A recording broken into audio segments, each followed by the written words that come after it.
And here we talk about my favorite topic. No, I'm actually trying to stray away from talking about women. Like, I don't want to be known as like a red pill manosphere guy because I'm actually not. Obviously, as you guys can tell, I'm not the biggest ladies man, right? I'm not that, and I don't want to pretend like I am. So my personal anecdotal experience with women is not.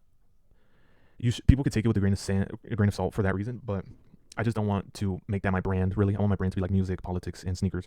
So women are kind of in the political sphere, that theme. But I don't know, like my TikTok for so long has been me just rambling to my phone talking about women. Oh my god, this woman that, and I'm just like, I kind of want to just get on my music stuff and stuff.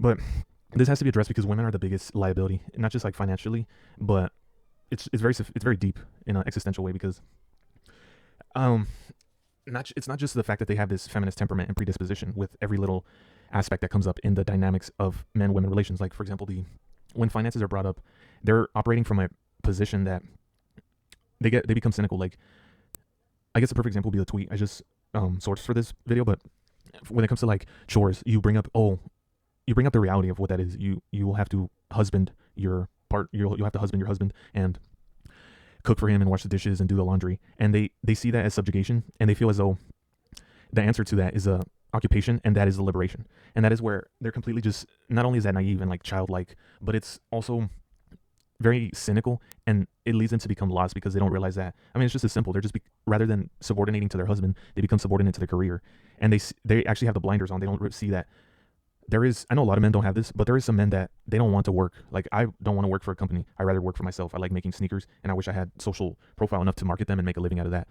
So I don't necessarily see jobs as liberation. I don't see working at my 9 to 5 as liberation. I have to do it to pay my rent and pay my food. Like I like eating out a lot. That's granted, that's immaterial, but that's not freedom. Like if that job actually has me shackled, so to say, time wise. And women see the cynicism of, oh, men are just upset because we can do it on our own. We're the whole enchilada now, and now they're so dickless because we have a voice now and we actually have leverage. Look at us. That in and of itself says they're naive because they're operating off that sentiment. A job is not liberation. I'm sorry to say, and that's not even getting into like the Aaron, like this was an Aaron Russo documentary that Alex Jones did. He talked about that the Rockefellers funded Women's Lib. There's actually a really good free documentary on Women's Lib. It's from a liberal position, but it's free, and it talks about Betty Friedan, which I knew about. She wrote the treatise Feminine Mystique, and in the '60s she mobilized housewives to become individuals, and it's sold. It's so pernicious because it's sold as individualism. And how could you deny individualism? How does a commoner, uninitiate, which most people are, do they deny? How could you deny someone's freedom to become an individual? Women don't want to cook for you, guy. They want to be a CEO. And it's funny, they always talk about CEOs and shit, but they don't realize 99% of men are like plumbers and garbage men. This is not a fresh take. Like Myron has talked about this and stuff, but it's true. They only look at the top dogs and they want to be that. And they're all coping, pretending that they're close to that when they're all just doing spreadsheets or some really mundane task that could be removed from society. A lot of it. Some things are important, like teachers and shit, but that's debatable. But and then also I am like very hardcore Catholic now because I am actually following the mandates of God now because I was, gooning and shit, and because I don't want to burn in hell, I kind of can step outside and realize how much sexuality is an addiction. And women, even if let's say you get the best deal, like this woman loves you so much and she does anything for you, not just sexually but non-sexually as well. It's like I'm gonna be real. You can't. They're not men's slave. So it's like not even a deal. It's not even a good deal. Like how would I put it? It's not like a TV. You can't just have it on demand, this is why I've chosen to be celibate because, well, actually involuntarily because I didn't even, as I said, I'm not a ladies man like that for real, but sexuality for me is like, it's either I'm fully tapped into that primal instinct and, animal instinct or not. So it's for me, it's like I want sex with a hot woman all the time or not. So, and this is what I'm saying. Like women want to pick and choose when they give you ass. And it's like, what the fuck is that? Like, how is that a deal? And that's on top of that, the caveat is being that she's even really interested because with my situations I've had, towards the end, they were like, oh, no, I'm not really feeling it, because I got attached and was like simping and stuff. But it's like, what the fuck are we doing then? If I'm not fucking you, then why am I even here? Like, for real, once I step out and can think from a position of rationale and rather than just simping, it's like, it's not even worth it in terms of women.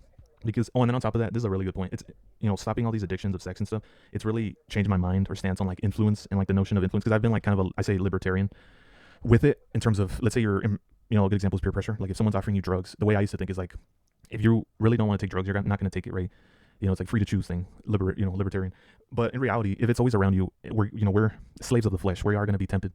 And so what has changed is that I actually do believe we should outlaw alcohol and sex and stuff, porn and stuff, because if it's there, you're going to use it, And I used to not think like that. I'm thinking like if someone's truly convicted and not doing it, they're not going to do it, even if an ass is shaking in your face. And it's like, I actually don't think that anymore. I actually like have deleted a lot of stuff and I unfollowed a lot of, simp and shit, but I unfollowed a lot of IG thoughts on Instagram and stuff. And it's like, these are just vehicles that the devil uses to grasp your soul with lust, So in terms of the women thing, it's just not even worth it. They're just, it's so overrated. And I guess I'll just throw this in there. I'm technically going monk mode in terms of alpha male strategies because he does in some sense prescribe that. I do watch this nigga here on his content. I do think you can learn a lot from it, even though I disagree with his race, his people's stance on my people's. But there's a lot to learn from his wisdom. Um, yeah, I mean, I guess I kind of covered it, but in terms of the whole like whores, like this is just sad state of affairs in terms of the modern world. The OnlyFans thing. I have been an OnlyFans subscriber to women, so I'm not gonna say, I get it. I do get it because I've been it, but they don't love you if it needs to be said. And this whole pay pig thing, it's like I never got that bad as a simp. I would never. I was as much as of a simp I was never that naive. Even in my worst day, I was not as naive to just give out women and then be insulted while doing it. That's just crazy. Oh, I guess this picture on the bottom right reminds me. There's this notion that I guess this is more for the third part, but there's this notion that a good woman can build. Like there's a tweet I was gonna screenshot, but it's not that deep, and it says behind every good man is a strong woman, something like that. And that notion is so erroneous to me, at least for my situation. I can't speak for others, but I feel as though a man is solely on his journey. Like it is, there's even for me who doesn't really look for it, it's so evident that women come when the mansion is built, so to say, when the cars are already parked on the lot. So this notion that women can be like entrepreneurs and stuff, they kind of have to like cheat. They have to become like influencers, and most of them are good looking. They're like very hot women who are all dolled up in every post showing tits and shit. And it's like you're cheating. I try to equate this to me. If I for my music, I get like no views, right? But if I started paying to get views, did I necessarily become successful, or am I cheating? And on the same vein, I feel as though women cheat when they become like they're shilling some book or shilling some course or shilling their OnlyFans. Like you're not an entrepreneur. You're not actually creative. You're doing what other women can do. With me, I can actually have the pride to say my songs are written by me, and some of them suck. I know you guys can laugh, but a lot of them suck. But I did them myself. They're one of one. Women are just not only do they just propagate the same feminist dialogue or rhetoric, but they don't have fresh ideas. Which I've even in this video I've expressed some pretty unique ideas. They don't create anything new. Women are not masters of the universe. How men are. This notion is just this branch of feminism is just mega gay. I mean, what is like the most innovative IG company coming up from? Not that men are so creative, because a lot of the this is off topic, but a lot of the clothing brands on TikTok and Instagram, they're literally just like copy and paste. Like people are still literally doing like a hoodie with like a crosshairs and like marketing it to like Cardi, Playboy Cardi fans. It's like, bro, but now since everybody's right wing, right, they're doing like Jesus on the back, and it's like, oh my god, this is so uncreative.